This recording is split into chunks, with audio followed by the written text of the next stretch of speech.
Bonsoir et bon après-midi à tous, chers internautes, chers frères, chers amis, chers compatriotes. C'est avec un immense plaisir que je suis encore aujourd'hui face à vous pour partager des très bons moments et aussi les moments très difficiles que traverse notre beau et cher pays. C'est-à-dire que cette mamelle nourricière que nos illustres dévanciers nous ont léguée, qui est le Cameroun. Donc, je suis très honoré et que nous remercions le Seigneur Tout-Puissant de nous avoir d'abord permis de pouvoir voir la lumière du jour aujourd'hui, de vaquer à nos différentes occupations. Enfin, que chacun de nous contribue à sa manière.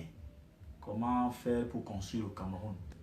Donc, je vous dis bonsoir, je vous embrasse et je vous aime tous. Donc, bienvenue à ces grands directs sur l'assassinat de son excellence, Monseigneur Jean-Marie Benoît Bala.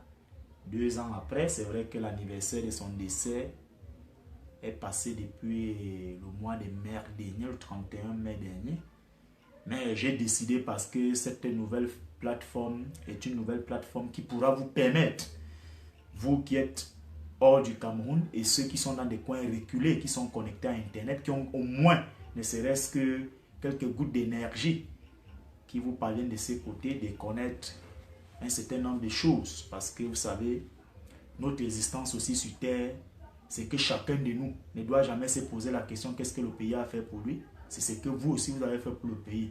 Et notre existence sur Terre, c'est que chacun de nous doit combattre pour son temps et pour son existence, afin de marquer son existence. C'est-à-dire que sur cette terre, positivement comme négativement, bon, le reste, c'est Dieu qui se chargera de juger les uns et les autres.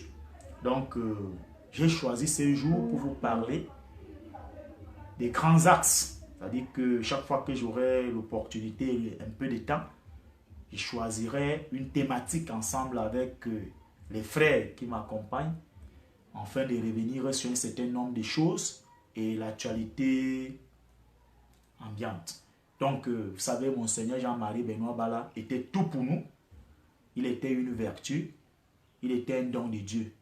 Donc, avant de planter le décor, je voudrais d'abord un peu, chers internautes, je pense que hier, vous avez vu vous-même la foubérie, l'imposture, la forfaiture que mon co-détenu, ce qu'il est venu faire, on ne sait pas, peut-être il avait un autre agenda caché. Vous savez que depuis que cette plateforme est effective, bon, de temps à autre, ce qui est sûr, on cherchera à nous infiltrer. C'est à nous d'être vigilants, d'être intelligents. Peut-être l'agenda de ces co-détenus, c'était peut-être de venir voir où nous réalisons nos directs. Et parce que ces fameux soi-disant droits de réponse n'avaient pas lieu d'être. Parce que je vais vous renvoyer, chers internautes, pour certains d'entre vous qui êtes très habiles sur la toile, d'aller regarder mes différentes interviews, les directs que je faisais avec M. Paul Chouta, vous verrez que je suis revenu sur les mêmes choses, c'est-à-dire les fameuses montres mystiques que le sorcier lui avait remis lorsque nous allions chez le juge le 27 décembre, quand il s'était approché de moi, mais proposant que voilà ce que le sorcier a demandé que nous abhorrons pour que nous soyons présentables devant le juge. Je lui avais opposé une fin de non-recevoir. Donc, mardi dernier, quand j'étais en direct ici, le sorcier l'a appelé. Donc, il fallait venir jouer la mascarade qu'il a voulu faire là. Bon, entre autres, il appelle, il dit qu'il va faire un droit de réponse. Au départ, ces droits de réponse avec les frères avec lesquels nous nous battons pour la construction de notre pays, de notre manière, j'ai opposé une fin de non-recevoir. Mais vous savez aussi que c'est aussi ça le devoir journalistique. Quand quelqu'un demande le droit de réponse, vous lui accordez cela. Et je pense que chacun de vous, en tant qu'internaute camerounais intelligent que vous êtes, je ne doute pas de votre intelligence. Vous avez vu en lui, d'abord, vous avez vu l'homme, son physique. Vous avez vu que c'est un homme complètement qui est dépourvu, psychologiquement, qui a abattu parce qu'il n'ayant pas reçu les promesses qu'il lui avait faites.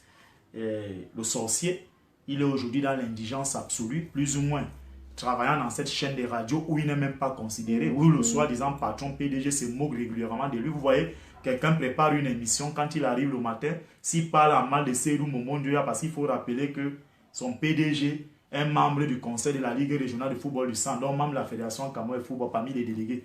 Donc, il lui est interdit formellement de parler en mal de Seydou Momondia parce que vous savez que c'est le sorcier qui l'a installé à la FECAFOOT. Donc, parfois en pleine émission, on vient, on coupe. Donc, un homme pareil ne peut pas être crédible auprès de vous. Bon, c'est pour vous dire tout simplement que nous, ça ne nous ébranle pas. Nous restons grands, nous restons hauts parce que tout ce que je vous ai dit, ce sont les faits. Nous étions ensemble co-détenus et je lui ai signifié un certain nombre d'avertissements que je monterai d'un cran. Mais je ne voudrais pas lui faire trop de publicité. Je vais être bref en vous disant que chacun de vous a pu voir comment il est venu lui-même, comme on dit au quartier, s'est cassé le nez.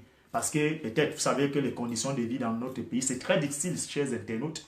Vous, Camerounais de la diaspora, les gens misèrent énormément. Donc, peut-être vous savez que de temps à autre, comme le sorcier n'a plus rien, les impôts et tout ça, peut-être il a eu quelques dividendes du côté du Qatar où il vit. Maintenant, vous savez que de temps en temps, j'attire l'attention des services de renseignement d'être très clairvoyant parce que lorsque ce monsieur est domicilié maintenant au Qatar, vous savez que le Qatar finance le terrorisme international. Donc, il faudrait que nos services de renseignement redoublent beaucoup plus de vigilance. Parce qu'à travers lui, le Qatar peut entrer ici, là, et l'Afrique centrale devient un mammouth du terrorisme. Donc, je dirais tout simplement que, bon, peut-être on va lui donner un peu d'argent, ça lui permettra de faire bouillir la mamine, mais je vous dirais tout simplement que c'est un homme qui est comme ça, il est inconsistant. Vous allez donc comprendre pourquoi il me mettait la pression d'écrire la lettre d'engagement pour demander les soi-disant excuses aux sorciers. Et moi, j'ai refusé. Aujourd'hui, constatant véritablement qu'il n'a plus de dignité, il n'a plus d'honneur en lui parce qu'il n'est même plus crédible. Si ça avait été moi, à sa place, fier de moi, une tête bien faite, jaloux de ce que je suis, je ne serais même pas venu là.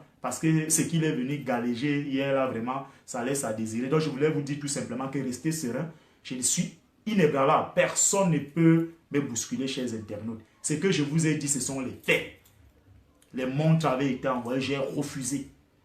Chers internautes, j'ai refusé. Je n'ai pas écrit la lettre d'engagement. Plus grave même, lorsque le 28 décembre, avant ma libération, l'avocat du sorcier est venu à la prison centrale de Kondengui.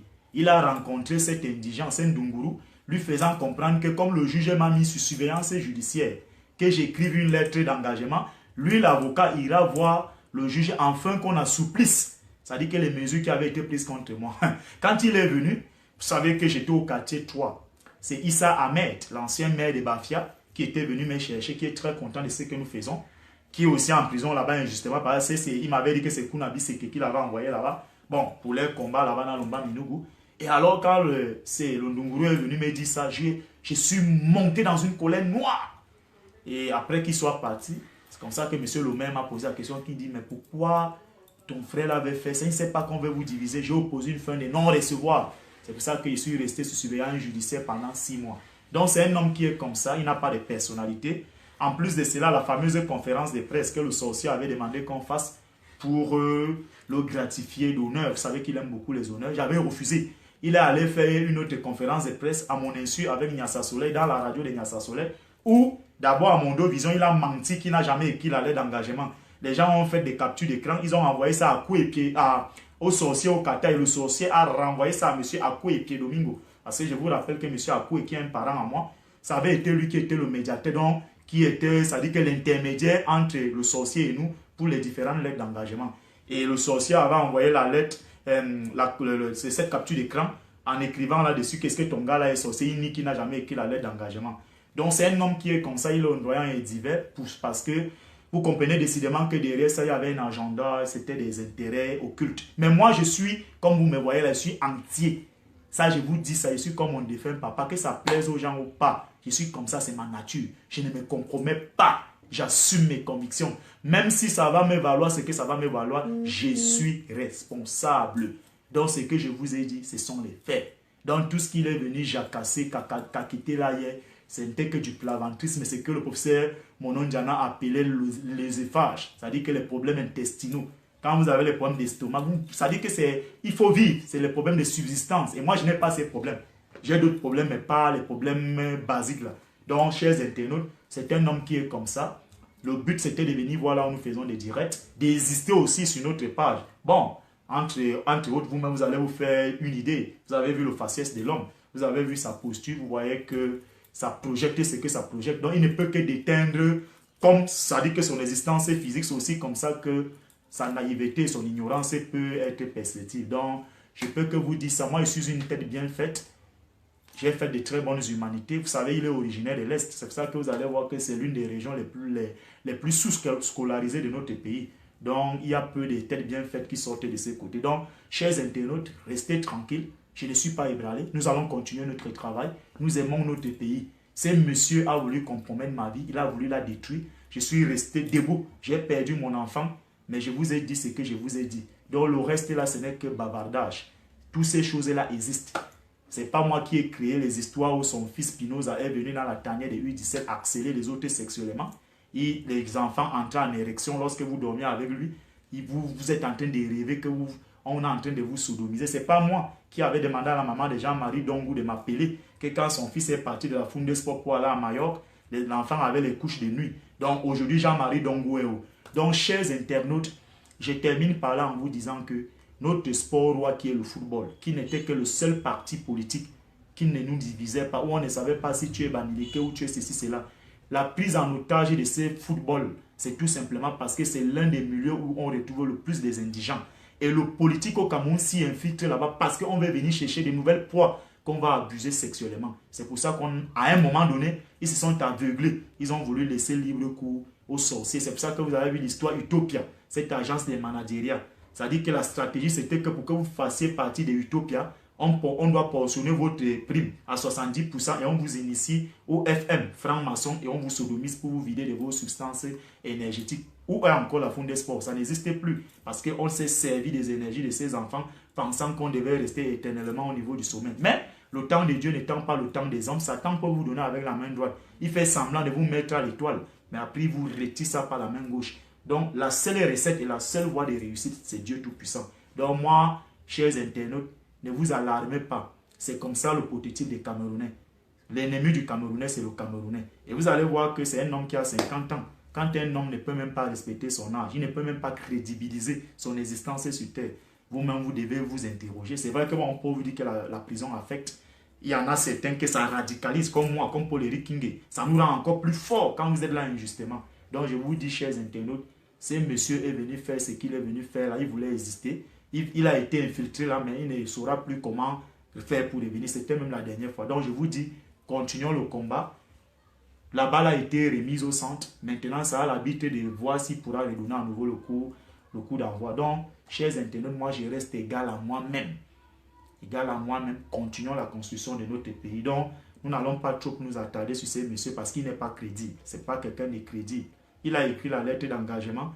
Il s'est dédié. Il s'est humilié. Aujourd'hui, il vient reconnaître qu'il a eu à dire des choses qui n'étaient pas vraies. Quand les femmes de Fou et la femme de Ken, la femme de Makoun l'appelait, c'est pour ça que vous avez vu que c'est concerné là. Donc, l'affaire est survenue, constatant qu'il n'avait pas de personnalité. Les téléphones ne passaient plus quand il appelait. Donc, c'est ça. C'est ça le prototype des Camerounais. Donc, vous comprenez que derrière ça, il y avait peut-être une idée de se faire de l'argent. Moi, je n'étais pas au courant. Parce que moi, cet individu-là, je ne l'ai jamais admiré, je ne l'ai jamais considéré. Et ne vous attendez pas que moi, un jour, je peux faire des concessions avec lui. Donc, c'est ce que j'avais à vous dire, chers internautes. Notre plateforme est une plateforme crédible, sérieuse, est une plateforme où, aujourd'hui, les nouvelles idées doivent germer, doivent émerger pour construire et éveiller les consciences que vous êtes, des têtes bien faites. Donc, je vous dis, nous passons là-dessus. Maintenant, je vais parler aussi, chers internautes, de cette histoire. Vous avez vous-même regardé la télévision des 1000 collines dimanche dernier. Dans les fameux débats habituellement où ici retour, vous avez vu un monsieur comme François Magmédium, que je vais citer, la soi-disant loi qu'on vient de prendre sur l'autochtonie, où quelqu'un dit carrément à Mondo Vision, il n'a même pas été recadré par le soi-disant journaliste, qu'il y a des gens qui pensaient vouloir envahir le Cameroun. Ils seront bientôt stoppés avec cette nouvelle loi, elle est la bienvenue. Je vais répondre à ce monsieur que ce n'est pas la première fois qu'il est dans la dérive langagère. Il a traité le cardinal Christian Toumi en 2011. Lorsque le cardinal était à Yaoundé au Diega Palace, j'étais présent. Il présentait son brillant ouvrage paru cette année-là, Ma foi, un Cameroun à remettre en œuvre. Un certain prélat. Vous savez, c'est très dangereux dans notre pays parce qu'il y a des gens qui ont peut-être raté leur retraite. Vous savez, c'est très difficile, chers internautes. Le Cameroun traverse des moments très difficiles.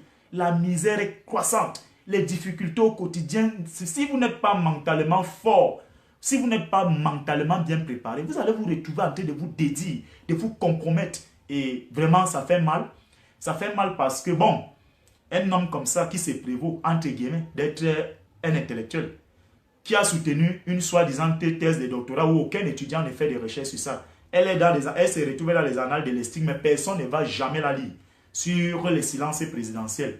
C'est l'une des thèses les plus faibles du monde, l'une des thèses les peu, c'est-à-dire que l'une des thèses où il y a peu d'existence consistante sur le plan scientifique. C'est-à-dire que c'est un grabuge, un ramassis d'un certain nombre de petits colportages. Et ce jour-là, vous aviez vu vous-même à Mondo Vision que son parrain dans le FM, c'était M. Jacques Faminongo, quand il lui a fait aborder la touche. Donc vous comprenez que ce n'est pas quelqu'un de sérieux. Ce sont ces types de Camerounais-là, vraiment, ça fait mal. Mais moi, j'ai dit aux Camerounais qu'on ne va pas diviser les Camerounais.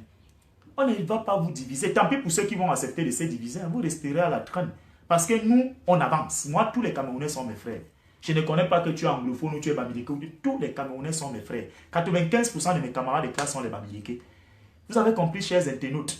Et ce que je ne cesse de dire aux différentes autres communautés camerounaises, c'est d'aller copier ce que les bamileke font de bien. Ne nous leurrons pas. Je suis en un haut lieu de l'université. Je vais d'abord vous dire que les 3 communautés les plus scolarisées du Cameroun, c'est-à-dire celles où les gens vont le plus à l'école, pas parce qu'ils sont plus intelligents que les autres, pas parce qu'ils ont plus d'argent que les autres, mais ceux qui vont plus à l'école, ce sont les Bamileke, les Etoun et les Bassa.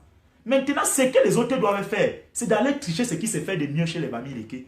Pas de rester dans les petites rancunes inutiles, les petits déboires, les envolées qui ne servent à rien. Ils ont construit leur architecture pour résister. Ils ont construit, c'est-à-dire que leur résistance en mettant l'accent sur l'homme. Nos différentes communautés aujourd'hui, si elles veulent véritablement que nous soyons à la page, que nos soi-disant élites, les incompétents, les médiocres qui ont pris en otage notre pays, doivent apprendre que lorsque les meilleurs, qui sont distingués au CEP, au BEPC, au probatoire, au baccalauréat, la licence, ils organisent aussi des journées de récompenses comme le font les gars de l'Ouest. Moi, je viens, monsieur, comme Bargambois. Lorsque la communauté bandunnaise, au foyer Bandoun, à Etoile, qui remettait les bourses à ceux qui ont été les meilleurs étudiants, les meilleurs au baccalauréat, il était présent, mais il est incapable de faire la même chose pour les enfants originaires du Fundi. Vous pensez que c'est les Bamileke qui lui empêchent de faire ça? Ce ne sont pas les Bamileke, donc ce sont des faux débats. Personne n'empêche en lui Paul Motazé, qui est extrêmement riche, qui n'est ni un homme d'affaires, d'aller à San Melima, de prendre tous les enfants du Sud, qui sont distingués comme des meilleurs au baccalauréat, au BPC, au probateur, ceux-mêmes dans les milieux universitaires. Voilà, à Tuzan. C'est un gars du Sud qui a créé le Cardiopac. Vous savez qui sont ses plus grands financiers? Ce sont les gars de l'Ouest. Ce sont les gars de l'Ouest qui ont permis à Tuzan d'aller en Londres. Qu'est-ce que les gens du Sud ont fait pour lui? Je prendrais même la région de l'Est. Donc, c'est pour vous dire que, chers internautes, tout ça, c'est parce que les gens veulent exister. Comme aujourd'hui, dans nos différents faux médias, là, les médias du magico-anal, il y a ce qu'on appelle des panélistes et commandites. C'est-à-dire qu'on s'assoit au ministère de la Communication, au ministère de l'Enseignement supérieur, à l'AT, là où il y a un bandit qui a vidé l'argent de la campus. On dit, bon, toi, tu iras à Canal Presse, toi, tu iras dans telle chaîne. On te donne 100 000 francs. Beaucoup font bouillir les marmites en allant insulter les autres dans les chaînes de télévision là, en question. C'est pour ça que moi, j'ai dit aux Camerounais, ceux qui veulent entrer dans ces jeux-là, ça vaut risque et péril. Vous avez vu ce qui s'est passé au Rwanda, ce qui s'est passé en Centrafrique. Nous vous disons que on ne doit pas nous diviser pour des prébendes. Les gens font ça parce qu'ils veulent que la guerre s'installe dans ces pays. Eux, ils n'ont plus leurs enfants ici. Beaucoup d'entre eux, les femmes et les enfants ont les doubles nationalités. Eux, ils sont des kamikazes qui veulent mettre le feu ici. Le moment venu, ils vont se réfugier à l'ambassade des femmes. Ce n'est que le seul pays corrompu qui pourra leur permettre d'être exfiltrés du Cameroun. Mais je leur dirais tout simplement que cette construction ne passera pas. Dans les François Mag Medium, tout ce que vous construisez là, le jour où ça va péter, nous fermerons toutes les voies de sortie et nous allons rester ici comme au Rwanda. Et chacun de nous répondra de ses actes. Maintenant, je vais parler, et avant d'entrer dans le vif du sujet, sur le braquage de la cathédrale Notre-Dame des Victoires. Vous savez, chers internautes, je suis un fidèle catholique romain, pratiquant. Et je vais constamment me recueillir, même lorsque je dois vaquer à mes occupations à la cathédrale Notre-Dame des Victoires. Ce qui s'est passé mardi dernier n'est que de l'imposture, de la forfaiture. Pourquoi? Je vais vous parler. On ne peut pas avoir organisé une très grande messe de collection pour les établissements lundi. Il y a des offrandes qui sont entrées. On ne peut pas nous dire qu'on peut compter 8 millions pendant 2 jours. Ça veut dire qu'on aurait pu compter cet argent, si c'est vrai que ce sont ces 8 millions qu'on aurait emporté de ces côtés. Le même jour, aller déposer ça à la procure, afin que la procure aille verser ça à la banque. Mais la dame qui gère l'économie, sachez-en donc comment la cathédrale Notre-Dame des Victoires fonctionne. Lorsque Monseigneur André Woukine est arrivé, il avait été nommé archevêque métropolitain ici en 2002. Vous tous vous souvenez, 2001-2002, après la mort de Monseigneur Jean Zoua, vous savez qu'on avait bloqué l'entrée ouest de Yaoundé pour dire que non à Mbamileke. L'environnement avait tellement été hostile à Monseigneur André Woukine, il a trouvé une dette énorme. C'est comme ça que cet homme qui était un oint de Dieu, un élu de Dieu, les vrais hommes, parce que cet homme comme richesse qu'il a pu laisser à sa famille, c'était sa paire de lunettes. À chaque fois qu'un membre de sa famille allait lui demander de l'aide, il disait que non, c'est l'argent de l'église. Il a été appelé par Dieu pour servir l'église et non pas pour se servir. Et vous allez donc voir que le père Woukine s'est battu à restructurer moralement la cathédrale Notre-Dame des Victoires. L'extraversion des mœurs, le comportement tribal, la corruption, la concussion avec le système illégitime satanique, il s'était vraiment mis à l'écart. Lui, c'était l'évangile. Lui, il prêchait pour le bien-être et l'existence de l'être humain. Alors, le père Woukine a été combattu. Il a été combattu, jusqu'à ce que lors d'une conférence à l'Université catholique d'Afrique centrale, on avait empoisonné le micro qu'il était en train de parler. Étant tombé là, il ne s'était plus jamais relevé. Ntoyen Bakot Simon est arrivé. Vous savez que Ntoyen Bakot a été accepté parce que c'est un homme qui n'a pas de personnalité. Il est compromis, c'est un corrompu. Et entre autres, selon ce qu'on dit, qu'il aurait été camarade de classe de M. Biya. Et vous savez que l'épiscopat camerounais était pris en otage et contrôlé par Beninga Eboutou et Pio pour l'ancien nom apostolique. Je vais revenir là sur l'assassinat de Monseigneur Jean-Marie Benoît Bala. C'est donc comme ça que Bakot étant arrivé, il a commencé un certain nombre de réformes. Bon, les réformes en question, c'était beaucoup plus pour ses propres avantages, hein, parce que lui-même n'était pas blanc comme ça.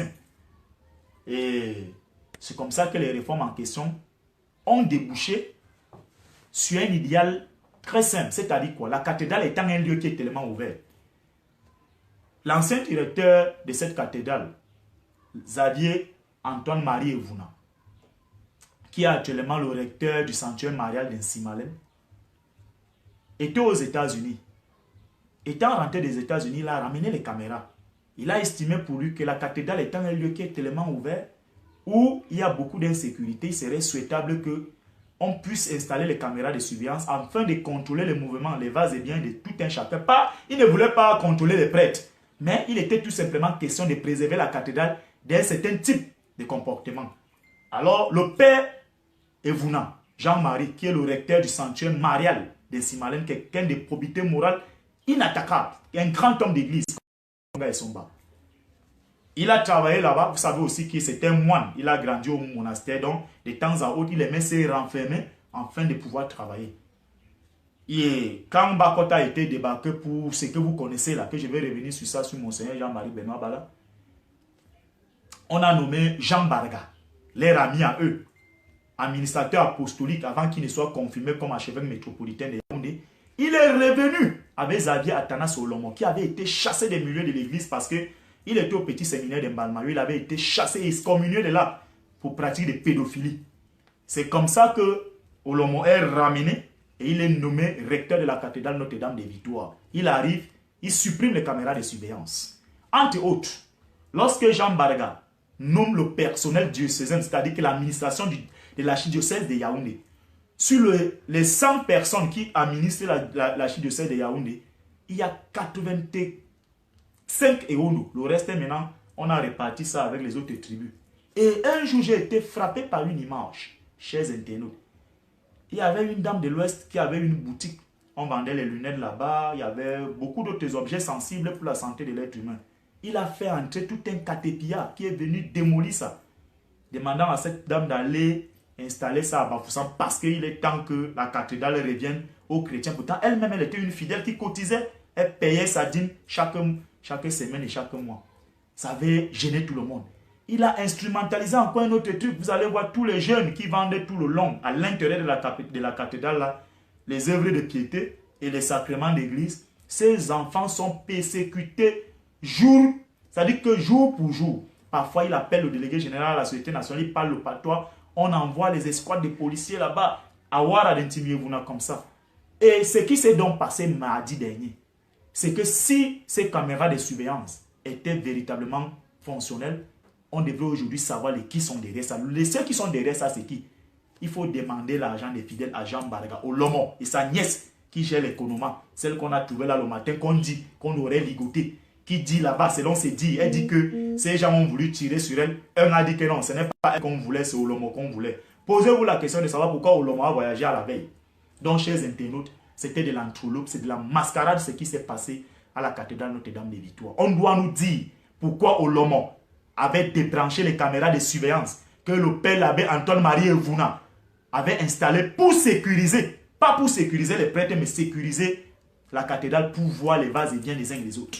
Chers internautes. Et plus grave, ces jeunes qui se débrouillent là, tout autour de la cathédrale, là, c'est eux qui assurent véritablement la sécurité.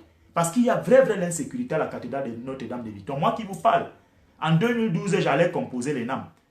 Je suis allé là-bas très tôt en matinée, je me suis posterné pour louer le Seigneur. J'ai enlevé ma montre, j'ai déposé sur le banc. 30 minutes après ma prière, quand je lève ma tête, quand je ne vois plus ma montre. Il y a même eu des gens qui perdent même les laptops là-bas, c'est-à-dire, vous allez à la maison, vous fermez votre véhicule, on vient, on casse le pare-brise. Certains même, comme par exemple, aujourd'hui, j'étais à l'adoration du Saint-Sacrement. Ils viennent à la messe du jeudi parce que il y a au moins un nombre, c'est-à-dire acceptable de fidèles. Ils soutiennent les gens. Ça existe, les portables même. Parfois, les femmes, vous savez que quand une femme entre à l'église, celles qui pêchent au quotidien, celles qui trompent leur mari, c'est-à-dire les femmes infidèles, qui viennent là pour demander pardon à Dieu, aller faire les mêmes choses. Quand elles se concentrent là pour prier, elles s'oublient. Donc même les sacs à main des femmes sont volés. Véritablement, il y a le vol à la cathédrale. Et parfois, c'est le personnel même de la cathédrale. C'est-à-dire que ceux qui travaillent à l'économie, même certains prêtres même, là-bas à la cathédrale sont des voleurs.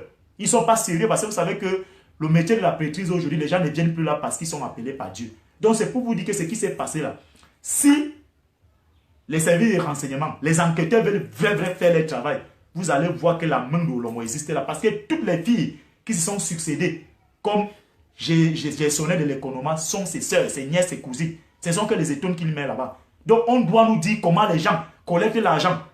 Lundi et mardi à 6 on vient braquer. Ça veut dire que c'est quelqu'un à l'intérieur de la maison qui a filé l'information. Et ces bandits ne sont pas des bandits ordinaires.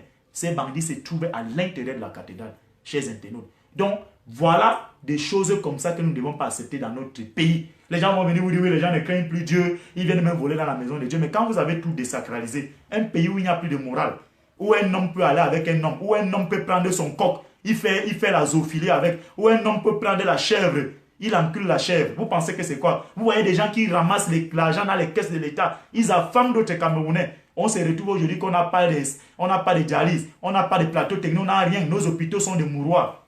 Ceux-là sont même plus dangereux que les braqueurs. Les braqueurs, là, eux, ils viennent braquer parce qu'ils ont faim. Parce qu'ils sont dans l'indigence, dans le besoin. Mais ceux qui ne sont pas dans le besoin, pourquoi ils volent tous les jours? Donc l'archevêque métropolitain de Yaoundé, Jean Baraga, qui a sa croix au cou comme un talisman, qui passe le temps à brandir en longueur de journée, à pavaner avec, doit nous dire où se trouvaient ces 8 millions de francs CFA. Cet argent, c'est où? Pourquoi Olomo a voyagé à la veille? Sa nièce qui gère l'économie. Maintenant, elle dit que non, c'est quand un autre prêtre est tenté d'arriver là, qu'on a aussi poussé le prêtre dedans, on a fermé la porte, les gars ont fui. Vous pensez que, chers internautes, tel que la cathédrale est ouverte, avec la souffrance que les Camerounais vivent au quotidien, je vous assure, à partir de 4 h du matin, tout le centre-ville, les Camerounais sont déjà dehors pour aller se débrouiller. À 6 h, la messe de 6 h à la cathédrale, elle n'a pas plus de 100 personnes. Mais les altères et les alentours de la cathédrale, là, ça, je sais de quoi je vous parle. Les gens sont déjà là, ceux qui font le chai, ceux qui font le café, ceux qui ont les brouettes pour frire les œufs ambulants. Ils sont là. Ça veut dire qu'un tel truc comme ça, là, si les gens n'ont pas une bonne information venant de la maison, ils ne peuvent pas s'attarder. Ça veut dire que ça a zardé de venir faire ça, chers internautes. Donc, que Olomo, Jean Baraga et sa nièce qui gère l'économie nous disent où les 8 millions de fidèles sont partis. C'est à eux qu'il faudrait qu'on s'adresse.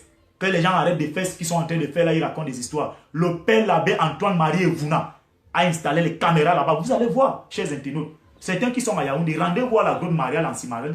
Vous allez voir que cet homme, quand il a été nommé recteur là-bas, il a modernisé cet endroit propre. Quand vous allez là-bas chaque 12 h du mois, vous vous sentez confortablement en communion avec Dieu. C'est d'abord quelqu'un de sérieux et de très honnête qui n'est pas compromis dans les histoires du magico-anal, dans la corruption, les faux frères qui détruisaient l'église de l'intérieur en prenant les cadeaux de support de Satan de l'extérieur. Donc, chers internautes, le braquage à la cathédrale Notre-Dame des Victoires de Yaoundé, Olomo, Xavier Atanas, le pédophile, l'actuel recteur, et Jean Baraga, et sa nièce, la nièce de Olomo, qui gère l'économie là-bas, doivent nous dire où se trouvait cet argent. C'est à eux qu'il faudrait demander cet argent.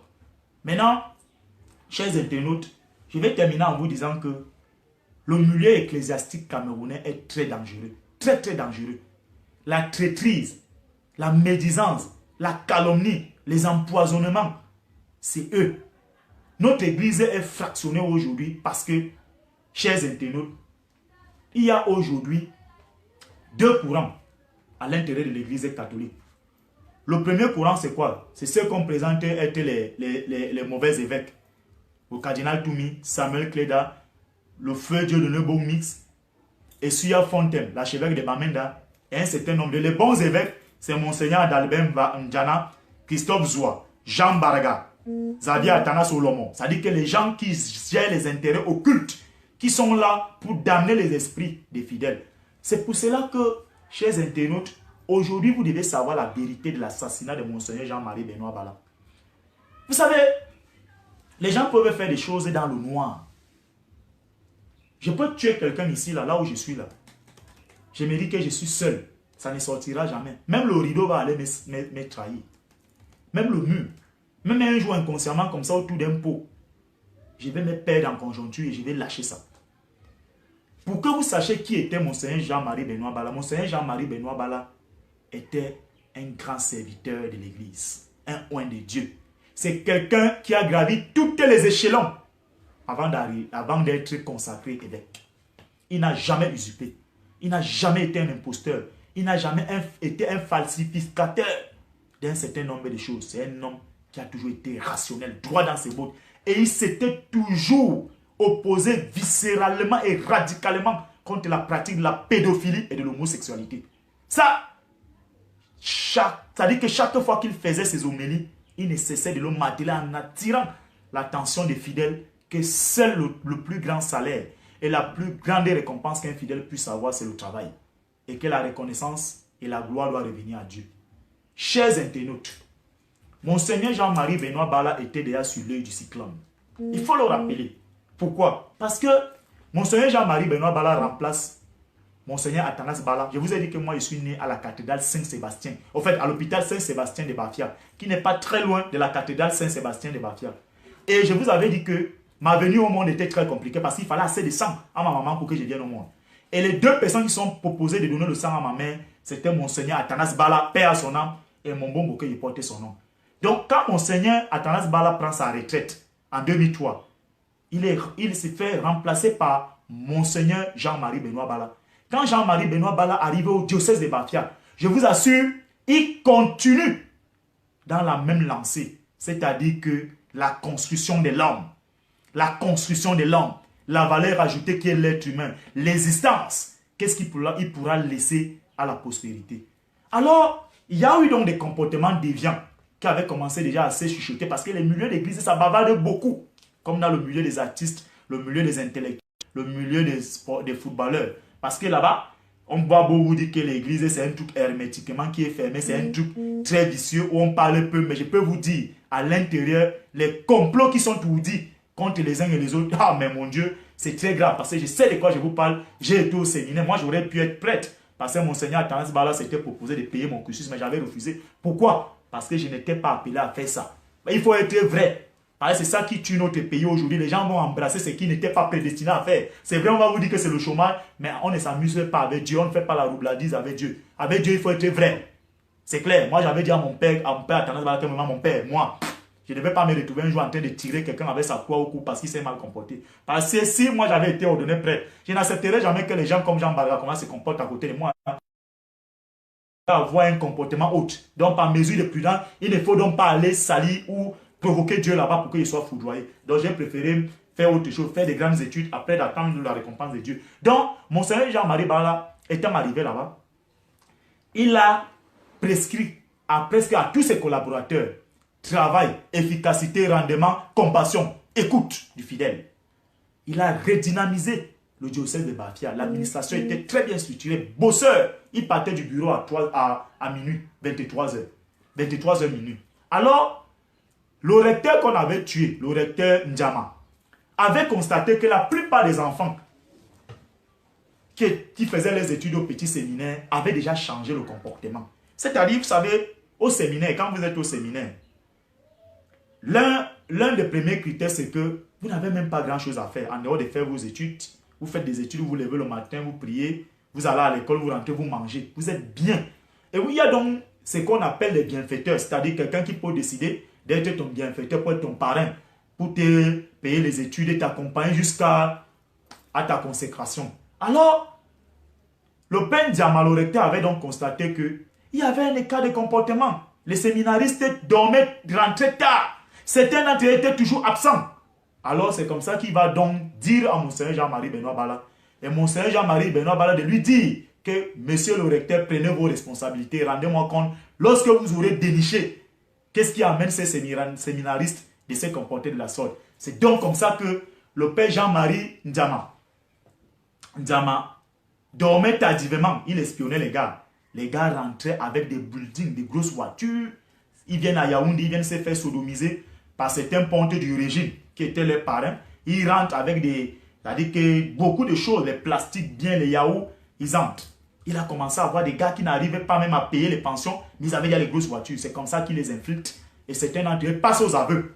Certains commencent à lui dire que bon, il y a tel qui me sodomise. On se retrouvait souvent à Hala, au collège de la Saint-Piensa, à l'auditorium de la Rose-Croix, à Fébévilla, voici ça. Il fait donc un rapport en béton à Monseigneur Jean-Marie Benoît Bala sur un certain nombre de pontes du régime. Monseigneur Jean-Marie Benoît Bala, tellement il était très acrimonieux vis-à-vis de cette pratique, décide donc lui-même de mener une enquête personnellement. Et il décèle que parmi ces barons du régime illégitime, il y avait les plus proches collaborateurs de Paul Biya. Parmi ceux-là, Belinga Eboutou. C'est donc comme ça que Monseigneur Jean-Marie Benoît Bala fait une lettre. Et son erreur aussi, chers internautes, c'est que parfois aussi, nos frères-là ont tous ces petits hic-là, le tribalisme. Il fait une lettre qui doit adresser à M. Biya pour dénoncer son collaborateur qui vient pourrir. C'est-à-dire que le petit séminaire de Bafia. Pourquoi? Parce que lors de la récollection ici à Yaoundé, quand Monseigneur Jean-Marie Benoît Bala fait la lettre, il envoie à M. Biya, une autre à Piero Piopo qui était à l'époque non apostolique. M. Piero Piopo prend sur lui de prendre les deux lettres et de cacher, d'attendre que Belinga Eboutou rentre et de lui envoyer ça pour dire, tu vois ce que votre type dit de vous. À partir de là, c'est là où l'arrêt de mort de Monseigneur avait été signé. Lors de la récollection ici à Yaoundé, ces femmes de ces pontes du régime-là viennent, parce que la récollection chez nous, les cathédrales, c'est qu'ils viennent ici là en retraite spirituelle, il y a un certain nombre de choses qu'ils viennent faire. Alors, beaucoup d'entre eux avaient été excommuniés, radiés du petit séminaire de Bafia. Monseigneur dit qu'il ne veut plus les voir, qu'ils partent. Ils arrivent donc ici, ils viennent voir les mentors, dont les maris ici à Yaoundé. Et les maris donc décident que non, on va vous réintégrer coûte que coûte au petit séminaire. C'est comme ça donc que Monseigneur Bala, parce qu'il y a une troisième lettre qui va chez Jean Barga. Alors, Belingadon étant rentré, il appelle Jean Barga. Il dit à Jean Barga que c'est toi qui m'as présenté Jean-Marie Benoît Bala. Tu m'as dit que c'était ton frère. Voilà. Il faut qu'il rétablisse ces prêtres qu'il a excommuniés. Entre autres, dans la journée du 27 au 28 au 29, au 30, Monseigneur Jean-Marie Benoît Bala reçoit 3 émissaires qui disent venir du cabinet civil. Ils arrivent à Bafia aux environs de 8h30. Monseigneur était en train de prendre ce petit déjeuner. Ils déjeunent ensemble avec lui. Alors, ils disent qu'ils sont venus de la part, ils ont un pli fermé, ils sont venus de la part du cabinet civil. Alors, Monseigneur de leur dit que bon, d'accord, on finit le déjeuner, je vais vous recevoir. Ils disent à Monseigneur que non, prends tout ton temps, il n'y a pas de problème, nous sommes là pour longtemps, pour toute la journée. Et comme Monseigneur c'était un bosseur, il monte dans ses bureaux, il travaille.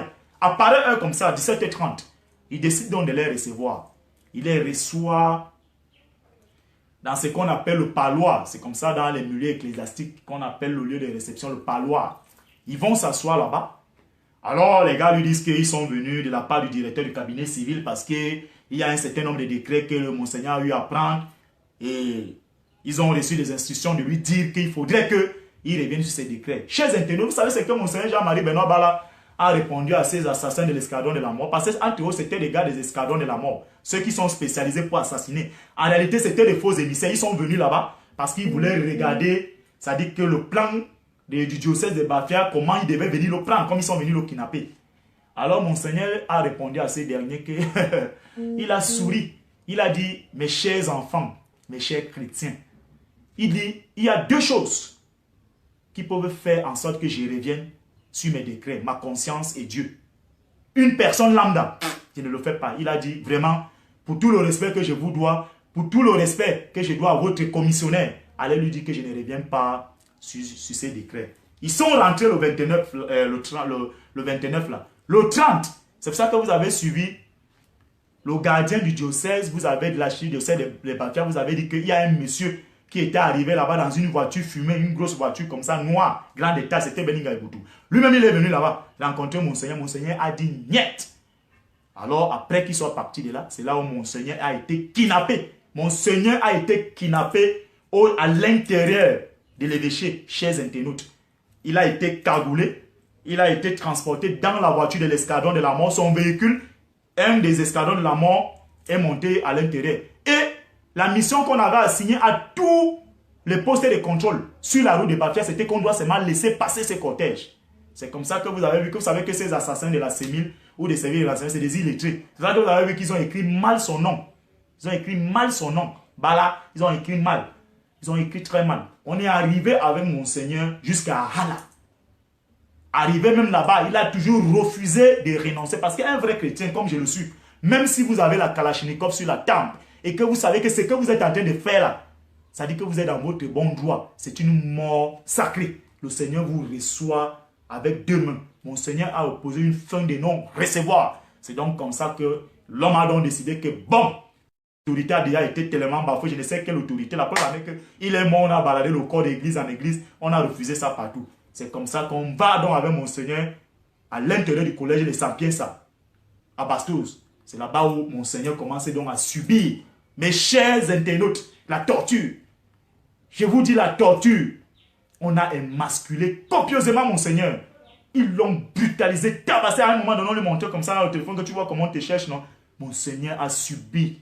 Ça veut dire que, chers internautes, c'est-à-dire vous posez vous-même la question, qu'est-ce que cet homme a pu faire? Parce qu'il a refusé tout simplement de renoncer à sa conscience. Des gens qui pourrissent l'église.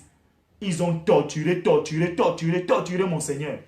Dans les collèges de Sapiens, ça c'est comme ça que donc ils prennent la route des faits des villages.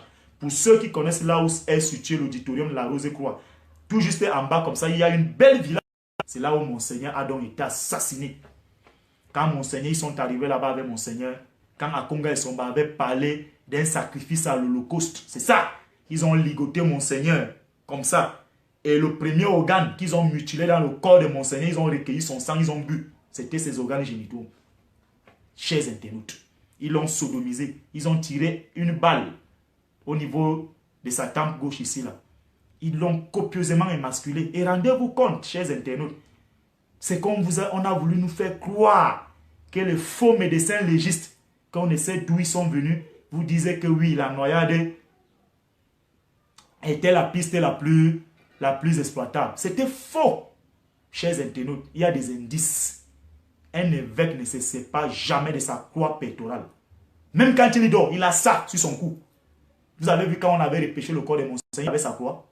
Il peut encore oublier, laisser le petit chapeau là parce qu'on ne doit pas avoir le chapeau. Mais sa croix là, il a ça sur lui. Partout là où il est. Même quand il prend le petit déjeuner, même quand il part au lavabo, même quand il veut faire quoi, il a ça. Chers internautes. Donc, Monseigneur a été brutalisé. Ils l'ont sodomisé pour profaner son âme. On l'a émasculé copieusement. Traité copieusement. Et ça, je peux vous dire, c'était un crime d'État. Après ça, quand ils ont fini de faire ça, dans la nuit du 30 au 1er juin ou 2 juin, c'est comme ça qu'ils ont pris un fils d'un ancien colonel retraité de cette armée, l'armée de l'air. On lui a confié la mission d'aller jeter le corps au milieu. Donc on lui avait fait de la cartographie des bébés. Donc il devait aller au milieu de l'eau, là où c'est plus profond, afin que les hippopotames essayent de manger un peu le corps pour que la noyade soit, c'est-à-dire que comme une piste qu'on pouvait véritablement adhérer qui s'est noyé.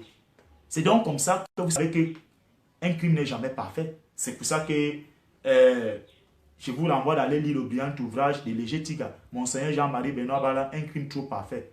Quand c'est monsieur, parce qu'il a paniqué, il n'a jamais exercé une mission pareille. Vous avez tout un évêque qui est tué. Vous voyez comment son sang a été vidé. On vous met comme ça là à l'intérieur de l'hélicoptère, on vous demande d'aller jeter au milieu de l'eau. Il a paniqué. C'est pour ça qu'il est allé jeter à Tchang. La petite localité pas très loin là-bas de Robala. Donc il a paniqué. Étant arrivé là-bas, il n'a plus pu repérer l'endroit. Et le pêcheur malien qui avait déjà mis ses étangs, là-bas, a vu comment on a jeté le corps. Et c'est comme ça que vous avez vu que les chaussures de Monseigneur étaient retournées. Mais, chers internautes, cet assassinat, il y a 4 personnes que si les services de renseignement du Cameroun, ils ont fait le travail, hein, ils ont déposé le rapport à qui de droit. Parce que le délégué général de la Sûreté nationale était un grand homme. C'est un bon papa, il fait du bon travail.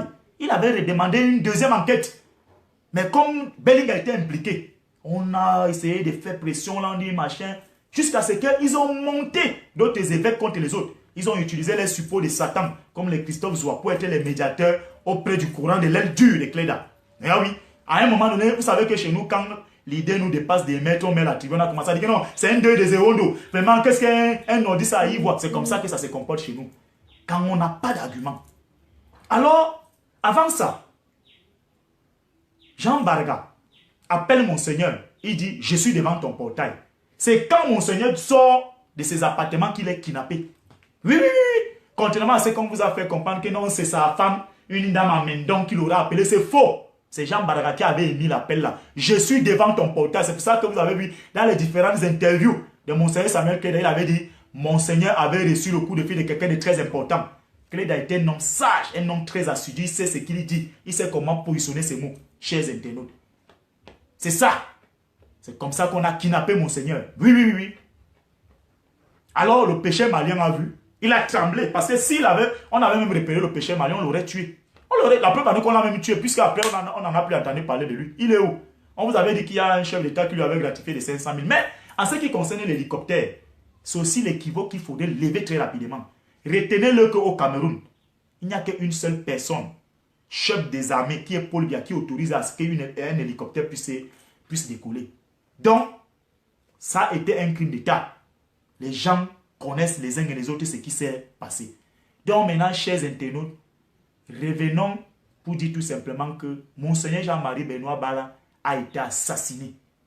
Et ceux qui étaient, c'est-à-dire que les commanditaires qui ont orchestré l'assassinat, ils se connaissent aujourd'hui. Pioro Piopo. Cet homme a pourri le milieu de l'église au Cameroun, chers internautes.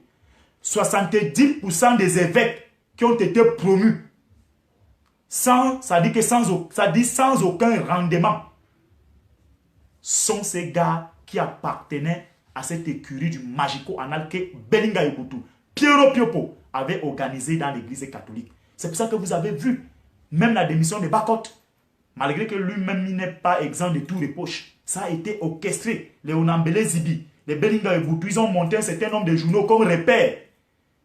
Vous avez vu le nombre de titres que répète, titres sur Thierry Bakot. Il a vendu le séminaire, les machins. Il a fait ceci, cela. C'est vrai que lui-même, il faisait ses affaires. C'était un businessman. Mais je peux vous dire quand même que, chers internautes, en tant que fidèle dans cette église, Thierry Bakot avait gardé quand même une vertu fondamentale en lui. C'est qu'à chacune de ses homélies, il dénonçait l'inceste, la pédophilie, l'homosexualité, la fornication, boire le sang. Et ça ne plaisait pas à ses sorciers. C'est pour ça qu'on avait décidé qu'il fallait qu'il parte. Ah oui. En 2013, lorsque Bakot démissionne, on lui a forcé la main. Il était en train de faire une messe de collection en volie. Pioro Piopo est arrivé là-bas avec la papa mobile, avec une fausse lettre qu'ils avaient écrite au cabinet civil avec Belinga Ibutu, disant que ça venait du Vatican. On a demandé à Bakot de renoncer à sa charge apostolique. Oh oui, c'est passé Bakot est malhonnête. Moi, je pouvais faire un livre sur ça. Cet homme est même d'abord méchant parce que si j'allais lui rendre visite une fois à l'époque où ses bureaux étaient à Loncat, il y avait les paniers d'argent comme ça. Et il vous dit seulement merci, merci, merci, mais le même argent, il prend, il utilise ça à d'autres femmes. Oui, c'est comme ça que ça s'est passé. Bakot n'a jamais démissionné. C'est passé les milieux de l'église, il y a l'hypocrisie. La preuve en est qu'il parlait ça par derrière. Parce qu'il n'a pas de personnalité. Regardez comment il est même affamé. Il est obligé aujourd'hui d'aller dans les restaurants faire les prières là-bas. Pour qu'on lui donne à manger, on lui donne un peu d'argent. Il se retrouve dans les églises de réveil. Vous pensez qu'on doit humilier un prélat comme ça? C'est la malédiction. Ce sont des choses que je combats. Les hommes de Dieu, chers internautes, les gens qui ont monté Bakot à l'université catholique, les mêmes gens, on a Zibi, Bellinger Boutou, Marafouda, on va dire là-bas que les Bamileke sont ceci. Mais attends, écoutez, chers internautes, l'université centrale d'Afrique centrale que vous comprenez là, l'église fait dans du social. Vous ne pouvez pas construire un truc que vous estimez faire dans du social, vous mettez la pension à 1,2 million. Sociologiquement et anthropologiquement, on sait qu'au Cameroun, ceux qui sont susceptibles de payer les études à leurs enfants, là, sont les Bamileke. Moi, quand j'obtiens mon baccalauréat en 1998, j'ai envie d'aller faire philo à l'UQAM, mais ma mère me dit qu'elle n'a pas d'argent. Si je pars là-bas, les autres ne vont plus fréquenter. Hein? On a instrumentalisé Bakot dans cette histoire. Si ça n'avait pas été le père Lado qui s'était offusqué, mais attends, comment un homme de Dieu peut prendre sur lui? Il écrit une lettre et il mentionne que est-ce que c'est parce qu'ils sont plus intelligents que les autres qu'ils embrassent les matières scientifiques? Est-ce que c'est parce qu'ils sont des tricheurs? Là, ce n'est plus un homme de Dieu qui parle. Oui. Vous jetez donc l'anathème sur une communauté. Et ça n'avait pas été bien apprécié. Et c'est un jeu qu'on avait amené Bakot à jouer. Il pensait que ces gens étaient avec lui. Mais vous avez vu comment on l'a pressé comme une orange. Et le moment venu, on l'a jeté. Ah oui, regardez-le. Donc c'est ça. Et plus grave, quand on annonçait la disparition de Monseigneur Jean-Marie Benoît Bala, quand on était en train de le chercher dans les eaux de Bebda, le procureur de la République a mis son bureau sous scellé. Mais vous savez, Jean Barga a envoyé Olomo, qui allait ouvrir ce bureau-là. Il a pris des dossiers. Parce que Olomo et Monseigneur Jean-Marie Benoît Bala, c'était l'eau et le feu. Parce qu'il avait été nommé à l'époque là-bas, quand Monseigneur Jean-Marie Benoît Bala était évêque comme économe. Il n'avait pas fait plus d'1 an. Il avait été chassé parce que Monseigneur avait pris la main dans le sac pour pratiquer de pédophilie. Donc c'était l'eau et le feu. Donc voilà donc, c'est-à-dire que l'orchestration, la structuration de l'assassinat de Monseigneur Jean-Marie Benoît Bala. Un homme qui est un très grand nageur, on vous dit qu'il s'est noyé. Chers internautes, je vais vous dire, un homme de cet acabit, de cette posture-là ne se suicide pas. Oui, c'est interdit dans les vertus de l'Église qu'un serviteur de Dieu se suicide. C'est de la lâcheté, c'est de la faiblesse. Jean-Marie Benoît Bala ne pouvait pas se donner la mort, chers internautes. C'est pour ça que vous avez vu Monseigneur Akonga et Somba, quand il avait convoqué l'apôtre Paul. Ce n'était pas parce qu'il parlait de l'apôtre Paul de la Bible. Il parlait d'un Paul qui existait sur terre. Pourquoi me persécutes-tu? Et il s'est posé la question en ironisant. Qui tue même les prêtres de ce pays? Chers internautes, une question très simple. Bellinger Boutou était à l'office religieux de Monseigneur Jean-Marie Benoît Bala à la cathédrale. Non, lui qui était prompt à être à toutes les cérémonies. Même lors de l'enterrement à Bafé, il n'y était pas. Suivez mon regard. Mais, vous savez, nous, par exemple, les vrais chrétiens, on avait décidé que trop, c'est trop. Et il fallait que les hommes d'église fassent le travail. Et je vais vous faire une confidence. Lorsqu'on fait la levée du corps de Monseigneur Jean-Marie Benoît Bala à l'hôpital général, avant la levée du corps, Jean Barga et Cléda ont failli en venir aux mains. Parce que quand Monseigneur Cléda arrive, on sort, on tire au premier tiroir, il dit que non, ça ce n'est pas mon évêque. On tire au deuxième, il dit que ça ce n'est pas mon évêque. Jean Barga n'était pas encore là. C'est comme ça que les réseaux du Magico en l'appellent. Comme il y avait les vitres très transparentes là, dont on voyait les gestes, à un moment donné, Monseigneur Cléda est sorti de ses gants. Il a fallu beaucoup de médiation, beaucoup de tacts pour qu'il accepte. Parce que rien ne justifie même que c'était le corps de Monseigneur qui était dans son cercueil. Chers internautes. C'est ça la vérité. Alors, Monseigneur a donc été brutalement assassiné comme ça. Pour quelle raison? Tout simplement parce qu'il s'était offusqué contre la pratique de la pédophilie, les abus sexuels, l'exploitation de l'être humain, l'homosexualité. Parce que ceux qui venaient le faire ne le faisaient pas parce qu'ils voulaient le bien de l'Église, ils le détruisaient. Chers internautes, l'homosexualité est un vice maçonnique. Tout franc-maçon a de l'appétit pour l'anal. Et quand il vient vous sodomiser, il ne vient pas vous sodomiser par plaisir. Ce n'est pas une déviance sexuelle, c'est faux.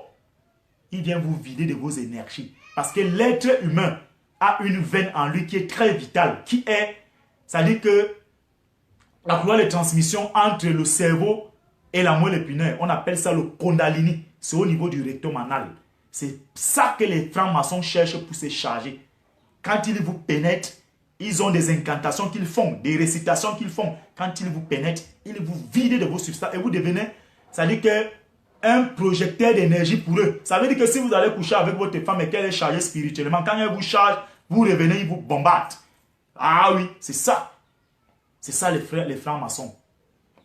Et vous savez donc qu'ils cherchent les milieux où il y a beaucoup plus d'indigence.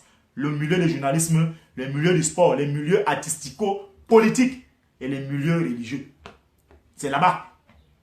Ah oui, c'est ça. Donc, Monseigneur Jean-Marie Benoît Bala, moi j'étais à Bakia l'année dernière. Ma maman était souffrante de ses côtés. C'est lui qui garde, bon, qui est là-bas aujourd'hui, je crois que c'est lui le recteur, il s'appelle Amougou. Je suis allé le voir. Je lui ai dit, bon, moi je suis venu, je vais prier sur la tombe de Monseigneur. Il m'a demandé si je connaissais Monseigneur. Je lui ai dit que bon, le connaître pas comme mon ami, mais en tant que chrétien catholique, c'est normal. Il m'a dit d'accord, patient. Il est allé ouvrir la cathédrale. Je suis allé à l'extrémité droite là-bas, c'est là où se trouvait la tombe de Monseigneur. Il m'a dit, quand tu finis de prier, sors par la petite porte. Je lui ai dit, merci mon père. Je me suis posterné sur la tombe de Monseigneur Jean-Marie Benoît Bala. Je lui ai demandé une seule chose, que ensemble, nous allons nous fédérer. Et que là où il se trouvait dans le haut de là, qui nous aide, nous ici sur terre, de vaincre ceux qui ont eu raison sur lui et qui ne se laissent pas. Et je peux vous dire que il est tout. Oui, oui, oui. Je peux vous faire quand même une petite confidence, mais je ne vais pas citer les noms des prêtres en question pour aussi aller les assassiner. Qui m'ont dit que la femme de Belinga les avait conviés un jour à Hala pour aller faire les prières chez lui parce qu'il avait même déserté sa maison de Hala. Il habitait maintenant à Bastos. Il voyait, donc on vous dit, dans la nuit, il dort beaucoup. Mais en journée, il est là comme ça. Là. Il voyait Monseigneur partout. Même sur son lit d'hôpital, dans une clinique genevoise, quand il voulait mourir, il avait dit qu'il a été trahi par Paul Biya. Il a dit ça. Je ne sais pas pourquoi. Moi, ça c'est eux là-bas. Je ne sais pas. Donc, c'est pour vous dire que, chers internautes, quand les hommes d'église veulent faire, ils font. Et il reste encore 3. Pioro Piopo, Jean Bargayo Lomo. Bon, maintenant, c'est lui qui était allé verser le sang sur la tombe et l'hôtel de Monseigneur. Là-bas, lui, c'est son problème. Il dit partout qu'il agissait au nom de Belinga Boutou. C'est lui qui l'avait. Ça, c'est leur problème. Nous connaissons que ceux qui ont été les artisans de cet assassinat-là, ce sont ceux que je donne les noms là. Ah oui. Donc, chers internautes, Monseigneur Jean-Marie Benoît Bala a été assassiné. Et là où vous vous trouvez là-bas, chacun de vous doit immédiatement refuser de faire partie de cette malédiction. Parce que quand vous tuez un homme de Dieu, de cet acabit-là, on veut pourrir nos vies et la vie de nos enfants et de nos petits-enfants pour que nous ayons un pays maudit. Comme c'est le cas de la République démocratique du Congo. Parce que quand on avait tué Lumumba, le dernier propos que Lumumba avait avancé, il avait dit que le Congo ne sera jamais en paix. Parce qu'il avait été trahi par Moïse Tshombe, par Mobutu Sese Seko, par tous ces Aïrois-là. Donc, mon Seigneur Jean-Marie Benoît Bala, son âme doit reposer en paix. Et qu'ensemble, avec nos prières, continuons à les élever pour que ceux qui ont participé à son assassinat, ceux-là aussi doivent subir. Ceux qui ont tué le révérend Père Angèle Benvin, ils ont même fendu sa tête, ils ont mangé son cerveau. Parmi eux, il y a un qui a passé 17 ans de prison avec Michel Thierry à Tanabega. Et le jour où on enterrait Monseigneur Angèle Benvin, voici ce que les jésuites avaient dit, que celui qui a fait ça, toute sa vie ne va que connaître la souffrance. Suivez mon regard. Donc, Jean-Marie Benoît Bala était un oint de Dieu. Il pouvait avoir ses péchés comme tout serviteur de Dieu, comme tout être humain. Mais, quand vous êtes contre l'homosexualité, la pédophilie, l'avilissement de l'être humain, comme on dit au quartier, je vous donne mes mains. Voilà pourquoi je tenais à vous expliquer ça. Monseigneur a été assassiné. On est venu avec lui de Bafia jusqu'à Hala. Après, on l'a conduit là au collège de Sapienza. La torture a commencé là-bas, afin d'aller achever ça au niveau de la villa là-bas. Et ceux qui ont fait ça, Piero Pio pour aujourd'hui, il est passé aux aveux. Il est dans une prison au Vatican. Il est passé aux aveux. Parce que le pape François Ier lui avait dit que moi, on ne t'a pas nommé nonce apostolique avec siège au Cameroun et en Guinée équatoriale pour aller faire ça. Je vous assure, ils ont sodomisé 70% des évêques. Ah oui. Et vous avez vu que c'était tous ces évêques qui étaient les évêques les plus choyés. Ils avaient de l'argent, les belles voitures. Toutes les grandes cérémonies étaient présentes. Ah oui. C'est ça. C'est ça, chers internautes. Voilà comment votre pays fonctionne. Un pays du mal. On vous dit que depuis l'arrivée de M. Biya au pouvoir, il a le record, le plus grand record des assassinats des hommes de Dieu. Pourquoi tout ça? Et c'est pour ça que Monseigneur Akonga et Somba avaient posé la question. Vous êtes qui pour vous attaquer au Christ? Ah, vous voulez défier Dieu. Voilà. Défiez Dieu donc. Défiez Dieu. Défiez Dieu. Chers internautes, ça fait mal. Un homme de Dieu de cet acabit. Et on a réussi à infiltrer la famille de Monseigneur Jean-Marie Benoît Bala. Son neveu qui était son bombo, il avait été reçu au cabinet civil. Je connais un journaliste de la Nouvelle Expression qui travaille avec ces gars. Le jour où on l'a reçu au cabinet civil, Vincent Sosten Fouda a appelé ces journalistes pour dire que ces gars ne va plus venir. Il a été reçu au cabinet civil. Même Vincent Sosten Fouda que vous avez vu, il s'est associé à ces combats-là. Un temps, il était avec Belling et Boutou. Il est parmi les gens qu'on avait utilisés pour diaboliser Bakot. On lui avait promis qu'il devait être ministre. Il a insulté Kamto partout. C'est quand on ne lui a rien donné qu'il s'est radicalisé. Les mêmes réseaux ont monté le coup contre son ancienne copine qui a monté ses enfants. On l'a bastonné nu et on a envoyé ça à la télévision de Mille Collines. Voilà. C'est la même chose qu'ils vont faire un jour à Onangini. Qui croit être avec eux là. Il passe à soi là-bas, il insulte tout le monde. Ils vont te faire ça. C'est ça, chers internautes. Méfiez-vous des Camerounais. Même vous qui êtes à l'étranger là, sachez comment marcher. Le Camerounais te vend même pour rien. Ah oui. C'est ça. Méfiez-vous. Ils sont changeants. Des caméléons. Tu es avec quelqu'un, il rit avec toi, tu dis non mon frère, vraiment ce que tu fais là c'est bon. Mais c'est la première personne que lorsque tu prends la tasse de café, vient te mettre le poison là. C'est pour ça que vous me voyez, moi, mon frère, je sais là où je mets mes pieds. Je sais avec qui je marche. Moi, j'ai d'abord cette chance, c'est une grâce divine. Peut-être c'est un don. Je remercie Dieu. Quand mon sang ne colle pas avec toi, mon frère, même si tu es, je ne sais pas, même si c'est toi qui vas, je sais pas, je ne t'étends pas ma main. Je ne suis pas avec toi. Je ne ris pas avec les gens. Il y a des gens qui me racontent dans les rues de Yaoundé. Non, ils commencent à m'appeler. Je fais comme si ce n'était pas moi. L'homme camerounais est singulièrement méchant. J'ai étudié l'anthropologie, la mentalité de l'homme camerounais. Son dénominateur commun, c'est le mauvais cœur. C'est pour ça que vous voyez notre pays dans la traîne comme ça. Un jour, un de mes professeurs de philosophie m'avait dit qu'à un moment donné, on mérite Paul Biya comme président parce que nous-mêmes, les Camerounais, ne sont pas sérieux. Ah oui, vous avez vu, il y a des gens qui ont été candidats à l'élection présidentielle. Que moi, à un moment donné, je leur ai accordé le bénéfice du doute. Ils ont trahi la DEC. Des gens qui avaient des difficultés à aborder un bon pantalon. Mais vous avez vu aujourd'hui, ils sont PCA dans les holdings. Ils vous disaient qu'ils ont collecté 80 millions de fonds résine. C'est ça le Camerounais. Et ils amènent les femmes aux États-Unis faire in vitro. Il fallait de la malédiction. Tu es jeune, 39 ans, 40 ans, tu n'arrives pas à faire les enfants. Tu vas aller faire les enfants fabriqués. Après 2, 3 mois, ils vont mourir. Parfois même, ça ne pas, on ne voit pas la grossesse venir. C'est ça, chers internautes.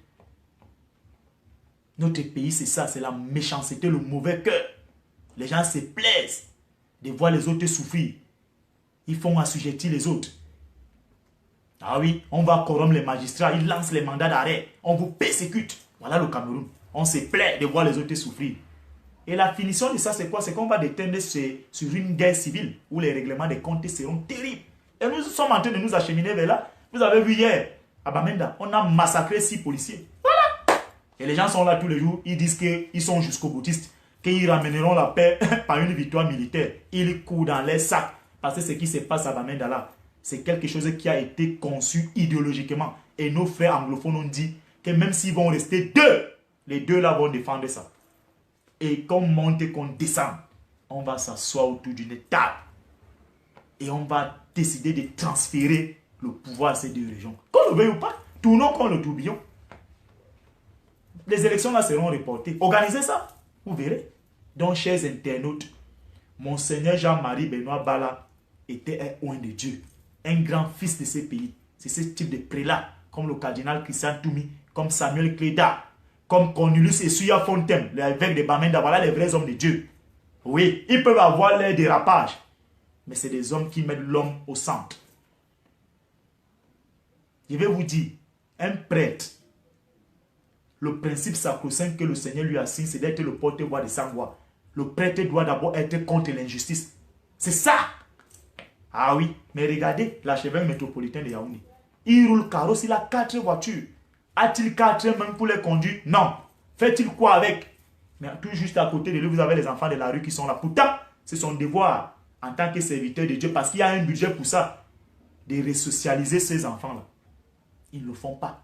Mais plutôt on les utilise comme des cobayes. Quand on a envie de faire des sacrifices suprêmes, on va notamment, on prend les bennes de la communauté urbaine, on dit qu'on les amène dans les foyers ou dans les familles d'origine, on part les immoler, on boit de leur sang. Allez lire Paul Biya, le vrai visage de Paul Biya de Balé Angoulou. Il vous dit qu'en 1992, c'était grave. en voler, on immolait les gens, on buvait le sang au nom de quelqu'un. Voilà la République de la sorcellerie, la République démoniaque. Quand Ateba Ayene a écrit son brillant ouvrage, le Cameroun sur la dictature des loges, des sectes et du magico-anal, un frein à l'émergence. Les gens ont dit que non, Ateba avait vu juste. C'était un oint de Dieu. Ah oui, chers internautes, ce monsieur était un oint de Dieu. Il a écrit le paradoxe des pays organisateurs, élites productrices ou prédatrices. On voit aujourd'hui tous les projets structurants au sud. Il a démontré que le sud était enclavé. Pourtant, son fils était au trône du pouvoir. Les fils du sud en ont bénéficié d'un certain nombre de privilèges. Mais qu'est-ce qu'ils ont donné en retour aux populations? Rien. Mais vous allez voir les mêmes bandits. Ils reviennent, ils vous disent que non, n'acceptez pas que le MSC s'installe ici, n'acceptez pas que tel parti s'installe ici, là. Sinon, notre frère. C'est faux! Les populations de Saint-Mélimar de Volo, n'entrez pas dans ça. C'est des menteurs. Ce sont des menteurs. Ils ont détruit le pays. Chers internautes, donc Monseigneur Jean-Marie Benoît Bala a été assassiné. Et nous allons mener le combat. C'est clair. Moi, je n'ai pas de garde du corps. Vous êtes forts, vous avez tout. Tuez-nous. Vous allez voir qu'il y aura toujours des gens qui vont encore être plus radicaux que nous qui vont naître. Et ceux-là ne vont même pas porter même alors les armes. Ça sera des kamikazes. Ressaisissez-vous. Revenez à la raison. Vous savez, on va beau vous dire, Aïdjo était un sanguinaire. Il a tué nos UPCistes, nos nationalistes. Mais Aïdjo, chers internautes, avait une vertu en lui, c'est qu'il avait le sens de l'État. Aïdjo ne pouvait pas être vivant. Un stade qui portait son nom. On a englouti près de 2000 milliards pour les infrastructures de la canne. On ne livrait pas ça. Il va pendre tous ces gens. Il ne va pas tenir compte de vos droits de l'homme là. Oui! Oui, chers internautes. Et vous avez vu, c'était un homme clairvoyant. Dans la constitution du Cameroun, il y a eu toute une disposition qui avait été prise pour la lutte contre l'homosexualité. L'article 347 bis. Ah oui! Lui-même, Aïdjo était un franc-maçon, un homosexuel initié par William Tolbert, le tout premier président de Sierra Leone. C'était son parrain. Aïdjo faisait ça. Mais il a quand même protégé les générations futures. Oui! Mais regardez notre pays aujourd'hui. Je viendrai ici la semaine prochaine, quand j'aurai du temps, vous parler de la corruption et de l'homosexualité dans les médias. Vous allez voir qu'il y a un ministre brun. Quand Lady Ponce fait un conseil, il est là. Javis Nana meurt, il est là. Il vient, il prend la parole, il dit qu'il était appelé à un bel avenir. Cet homme a pollué la presse avec la sodomie. C'est pour ça que vous voyez aujourd'hui, la presse est complètement élargie. On comptait les journalistes au bout du doigt qui prennent le courage à deux mains pour donner la parole aux gens. Les médias sont infléodés, pris en otage. Ah oui, c'est un directeur de publication roule carrosse. Mais regardez, ce sont des feuilles de chou. Parce que quoi, c'est le réseau du magico-anal. Notre pays est pris en otage par ça, le diable, le satanisme. Ils ont tout verrouillé. J'étais rentré dernièrement visite à mon directeur de thèse au ministère de l'enseignement supérieur. Alors, j'ai échangé avec lui. Au sorti de là, il m'a envoyé quelque part là. Je suis allé voir un là qui dit m'admirer. Il me dit vraiment, alors comme toi tu as décidé de combattre les francs-maçons et les homosexuels, c'est eux qui ont l'argent, c'est eux qui ont l'économie mondiale. Toi alors, vraiment, et ici au Cameroun, tu vois, non? Il a tiré le tiroir à ses chers internautes. Il avait beaucoup d'argent, les blocs d'argent là. Il a pris 500, un billet craquant, il m'a donné. Par politesse, je n'ai pas voulu refuser. J'ai pris sa paix au sorti là, j'ai déchiré, j'ai jeté ça dans le bac à ordures. C'est vrai que ça peut me valoir ce qu'il y a pour me valoir, mais j'ai fait ça. Voyez donc comment ils sont vicieux. C'est des sorciers. Parce que quand ils tirent le tiroir, c'est un appât qui vous tend. Si vous êtes intéressé, vous allez revenir. Et vous allez commencer à vous dédier. Je vais revenir ici faire un direct. Je ne serai plus celui que vous connaissez là. Je vais commencer à louanger Paul Biya. A dit non, il a gagné les élections. Le Cameroun va bien. Vraiment, les ambassades, on doit les exterminer. Ah oui. Oui. Il y a un ministre ici là qui a trompé un jeune comme ça. Il est venu le voir. Il dit bon, vraiment, tout ça, il a commencé quand il voyage. Il ramène les manchettes, les chemises et les belles paires de chaussures, les gros téléphones à ces jeunes hommes là. Un jour, il invite ces jeunes hommes là chez lui. Il avait un canapé lit dans son bureau. Il dit au jeune homme que bon, il va te donner 3 millions. Tu vas commencer à me sodomiser. Le Moutoukou tombe dans le piège. Il croit que oui, il va venir sodomiser le type. Il est venu 3 fois, on a donné 9 millions. Après un temps, il a commencé à louer les appartements de 325 000. Quand il rentre au quartier, il avait une petite Yaris beau.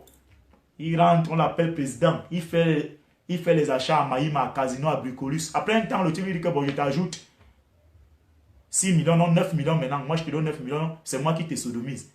Puisque un temps d'abord, on a coupé. Il n'était plus ravitaillé, le type ne l'invitait plus de venir le sodomiser. Bon, comme il a vu qu'il était un gars respecté, il ne voulait plus revenir à la basse échelle. Il a dit que non, je me mouille quoi, quand on me sodomise là. Donc on l'a niqué 2, 3 fois. Il allait mourir en Afrique du Sud. C'est comme ça. Parce que ça, il faut entretenir l'anal. Et les hôpitaux, c'est en Afrique du Sud et en Espagne. Quand vous entendez que celui-là, il est en Afrique du Sud, il est en Espagne, c'est là-bas, il va faire ce qu'ils appellent le pansement anal. Il y a un journaliste de ces pays qui avait taire son nom. Son petit frère est médecin à l'hôpital général.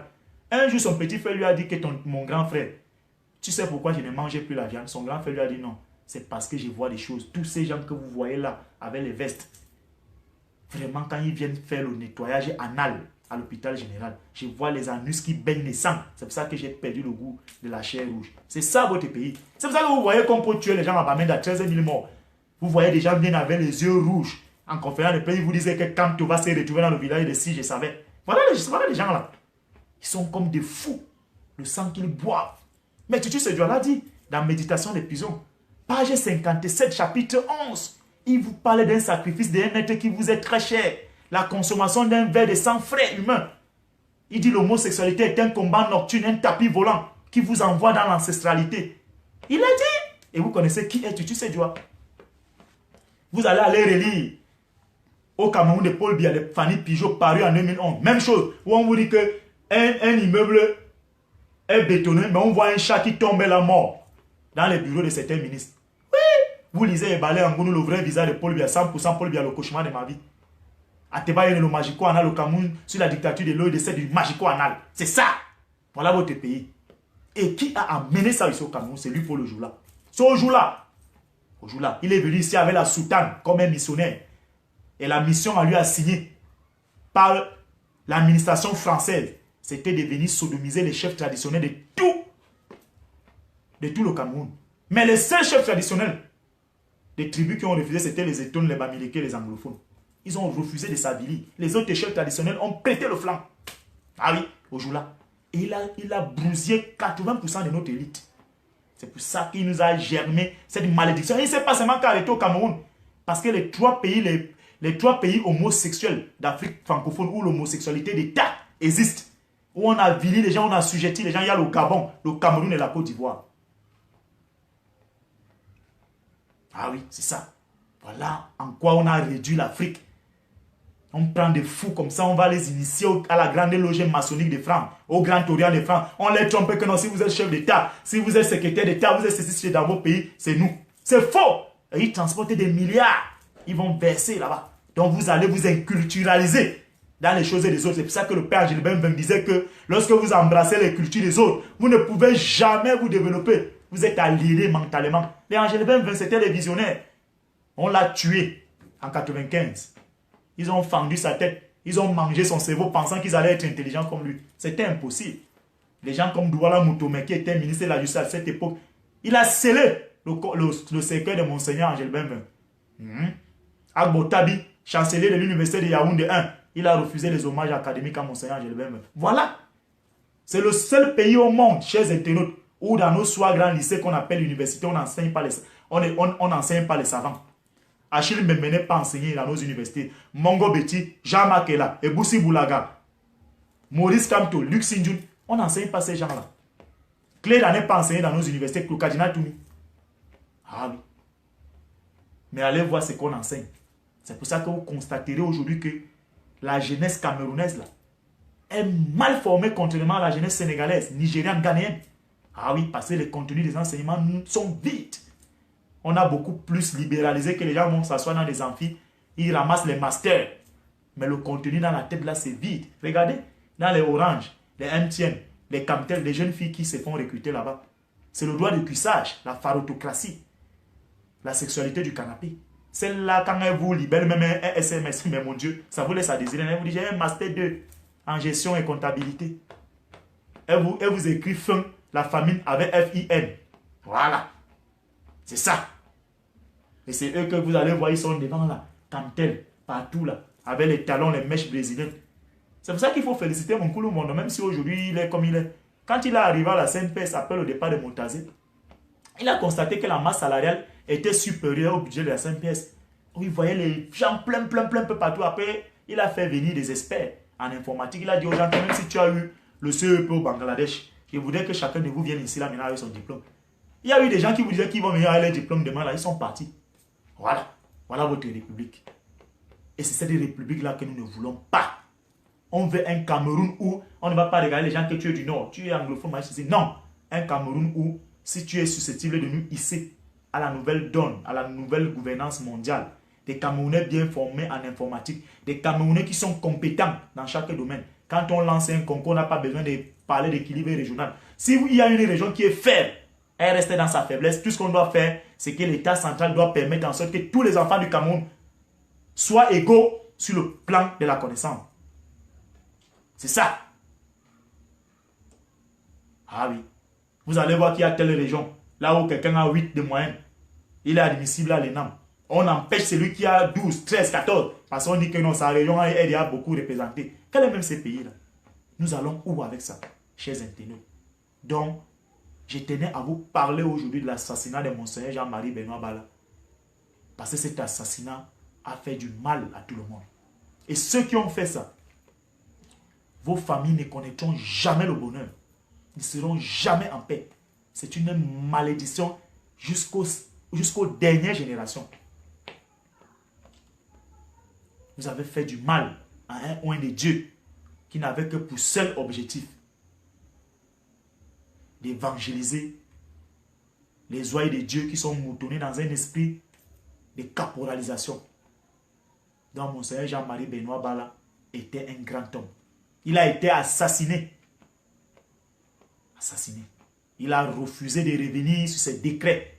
Il a dit que seule sa conscience et Dieu peuvent faire en sorte qu'il revienne. Et c'est ça un vrai homme de Dieu. Pas les faux hommes qui abordent des soutanes avec des croix au cou comme des talismans. Ils viennent, ils font au nom du Père et du Fils et du Saint-Esprit, mais ils sont souillés de sang. Oui. C'est ça, chers internautes.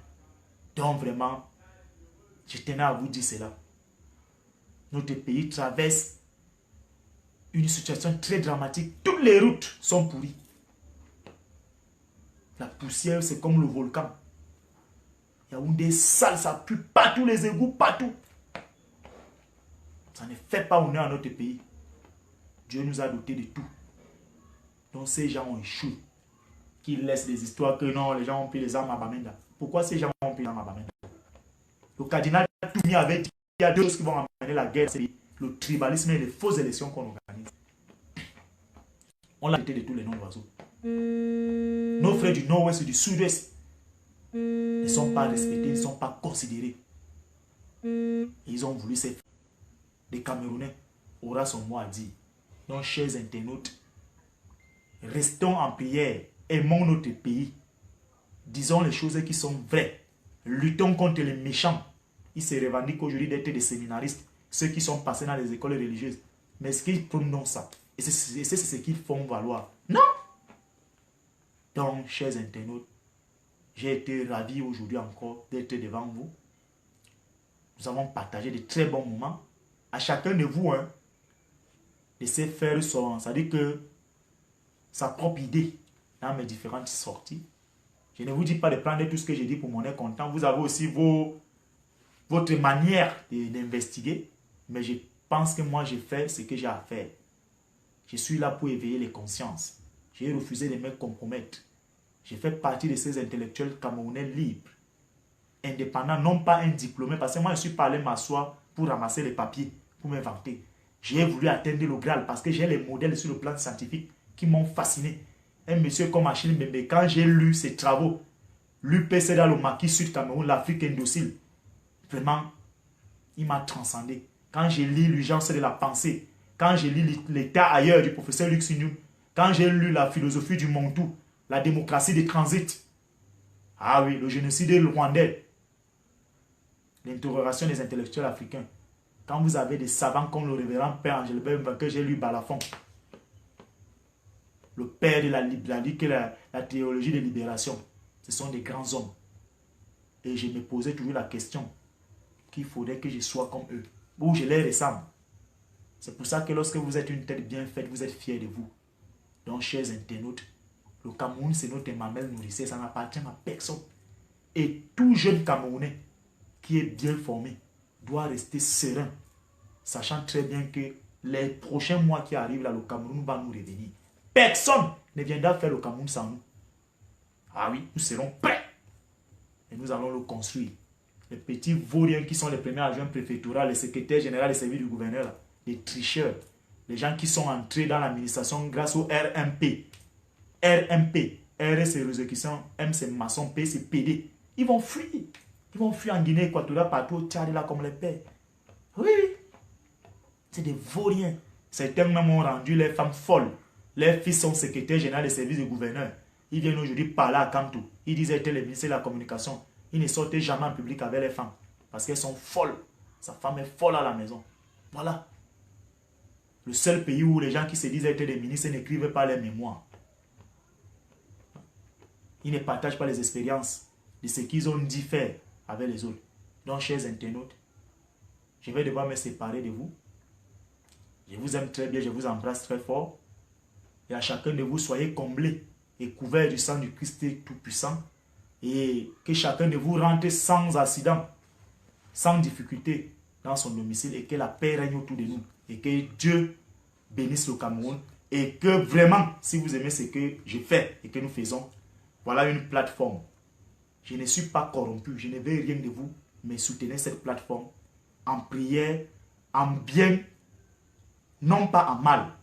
Et qu'ensemble bâtissons un nouveau Cameroun, pas un Cameroun émietté et divisé. Que Dieu vous bénisse.